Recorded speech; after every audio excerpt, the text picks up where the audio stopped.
La globalización en curso es, dice Aníbal Quijano, en primer término la culminación de un proceso que comenzó con la Constitución de América y la del capitalismo colonial moderno y eurocentrado como un nuevo patrón de poder mundial. Uno de los ejes fundamentales de ese patrón de poder es la clasificación social de la población mundial sobre la idea de raza, una construcción mental que expresa la experiencia básica de la dominación colonial y que desde entonces permea las dimensiones más importantes del poder mundial, incluyendo su racionalidad específica, el eurocentrismo.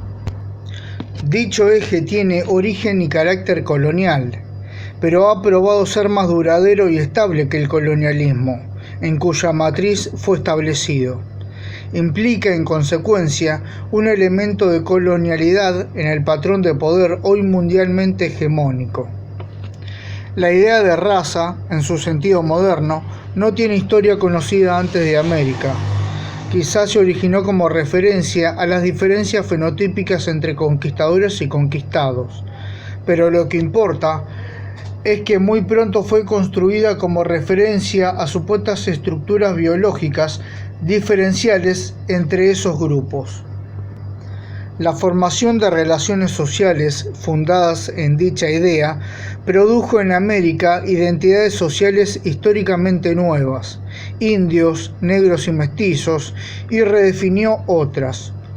Así, términos como español y portugués, más tarde europeo, que hasta entonces indicaban solamente procedencia geográfica o país de origen, desde entonces cobraron también en referencia a las nuevas identidades, una connotación racial.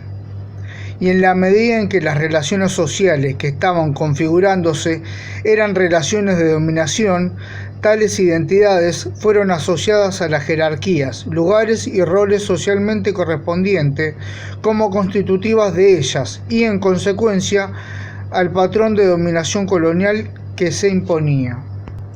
En otros términos, raza e identidad racial fueron establecidas como instrumentos de clasificación social básicas de la población. Con el tiempo, los colonizadores codificaron como color los rasgos fenotípicos de los colonizados y lo asumieron como la característica emblemática de la categoría racial. Esa codificación fue inicialmente establecida, probablemente, en el área británico-americana. Los negros eran allí no solamente los explotados más importantes, pues la parte principal de la economía reposaba en su trabajo. Eran sobre todo la raza colonizada más importante, ya que los indios no formaban parte de esa sociedad colonial. En consecuencia, los dominantes se llamaron a sí mismos blancos. En América, la idea de raza fue un modo de otorgar legitimidad a las relaciones de dominación impuestas por la conquista. La posterior constitución de Europa como nueva identidad después de América y la expansión del colonialismo europeo sobre el resto del mundo llevaron a la elaboración de la perspectiva eurocéntrica de conocimiento y con ella a la elaboración teórica de la idea de raza como naturalización de esas relaciones coloniales entre europeos y no europeos. Históricamente, eso significó una nueva manera de legitimar las ya antiguas ideas y prácticas de relaciones de superioridad-inferioridad entre dominados y dominantes. Desde entonces, ha demostrado ser el más eficaz y perdurable instrumento de dominación social universal, pues de él pasó a depender inclusive otro igualmente universal, pero más antiguo, el intersexual o de género. Los pueblos conquistados y dominados fueron situados en una posición natural de inferioridad y en consecuencia también sus rasgos fenotípicos, así como sus descubrimientos mentales y culturales. De ese modo, raza se convirtió en el primer criterio fundamental para la distribución de la población mundial en los rangos, lugares y roles en la estructura de poder de la nueva sociedad. En otros términos, en el modo básico de clasificación social universal de la población mundial.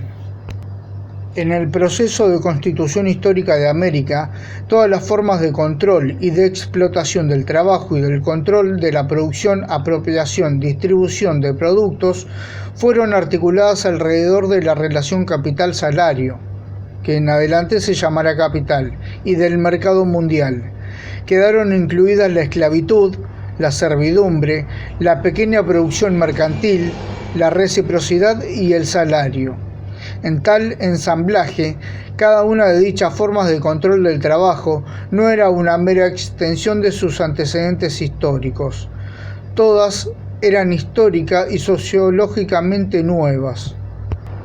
En primer lugar, porque fueron deliberadamente establecidas y organizadas para producir mercancías para el mercado mundial. En segundo lugar, porque no existían solo de manera simultánea en el mismo espacio-tiempo, sino todas y cada una articuladas al capital de un mercado y por ese medio entre sí. Configuraron así un nuevo patrón global del control del trabajo, a su vez un elemento fundamental de un nuevo patrón de poder, del cual era conjunta e individualmente dependientes histórico-estructuralmente.